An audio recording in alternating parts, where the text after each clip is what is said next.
Okay, I'm going to go through, now this is a tester IEP, okay? So I've emailed all of you either a summary of your IEP or your 504. So this video is just going to show you briefly, explain to you what your IEP summary kind of means. At least just this top part, okay? And then tomorrow, you will have a quiz over it, all right? So again, this is a tester. I didn't want to show you anybody's real IEP. So the student name here is Normal Community Tester, all right? So if you look at yours, this is where your name should be. And then it should have the grade that you're in, the date that you had your last meeting, and then DOB stands for date of birth. So check to see that all of that is correct. Underneath, this one is blank, but your case manager should be listed here, okay? And your case manager isn't necessarily a teacher that you have. It's somebody who holds your meeting and checks in with you and maybe does some reading or writing or math testing with you throughout the year. Your gender is listed here, and then the school year should be 2021 here. Your parent's name should be here, and then any phone numbers, home, cell phone, or work phone are listed below. Your home school, everybody should be Normal Community High School. Same with Serving School. Then your parent's email is listed, and then your SIS number. So this is the number that you use to log into like Google and stuff, okay? Now, this is where you need to pay attention because I know that several of you last week told me you did not know what your disability was. If you look here, primary eligibility. Eligibility means that you are eligible for an IEP because you have a disability, right? So then it's listed here. So this tester person has an emotional disability, and that the code for that is K, all right? A lot of people have more than one disability. If you have another one that's listed, it falls under secondary eligibility, and that'll be right there, okay? So if you do not know why you have an IEP, it is listed under eligibility, okay? ELL means English Language Learner, and it'll either be checked yes or no.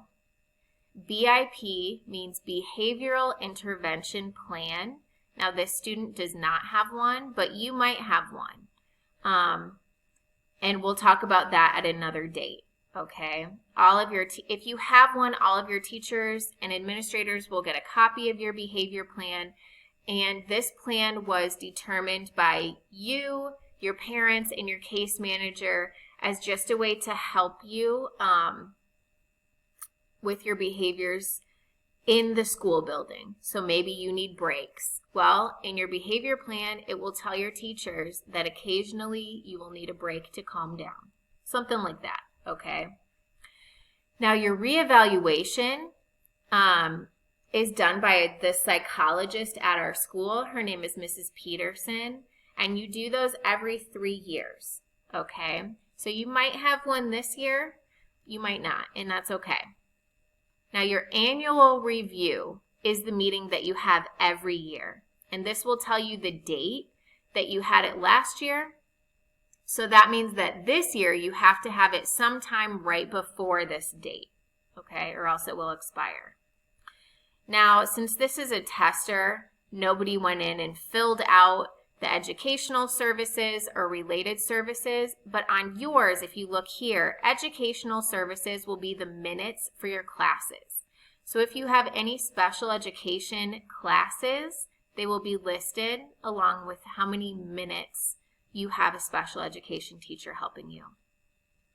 Related services are like speech, social work, occupational therapy, anything like that. So however often you meet with those people will be listed in the minutes below. Now everybody has at least 2 goals that they have to meet throughout the year. This tester person has 1 reading goal. The rest were not filled out. But if you look at yours, maybe you need some extra help with reading or writing or math, there's also functional goals, speech goals, social work goals, and occupational therapy goals. Okay, so just kind of check yours out. We're not going to really focus on those right now. Accommodations, this tester person doesn't have any listed, but you will. And your accommodations you should definitely look at.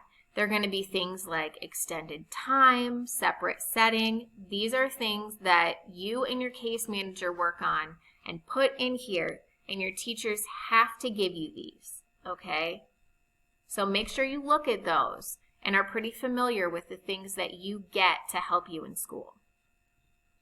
Now, assessments, these are accommodations. Assessment means testing, all right? So the SAT or the ACT,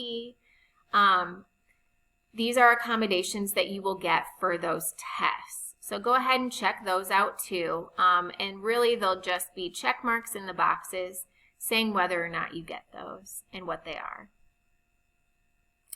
And then present levels will be at the bottom. So your teacher will have filled out, or your case manager will have filled out things like what your strengths are, your academic achievement, so any testing reports or grades, functional performance, so that's just like the teacher reviews, more behavioral, and then the nurse will add information, and it just depends what you have listed in your IEP above, how much present level information there is for you, okay? Now, if you have a behavior plan, you can scroll down, and this is what it looks like. And so it'll talk about here, it tells you what behaviors that we're trying to avoid in school. And then here's the intervention strategies and supports. So maybe somewhere it'll say that you are allowed to go on a walk if you're feeling frustrated, something like that. So we're not going to focus on the behavior plan right now because not everybody has one, but if you do, you can check yours out too.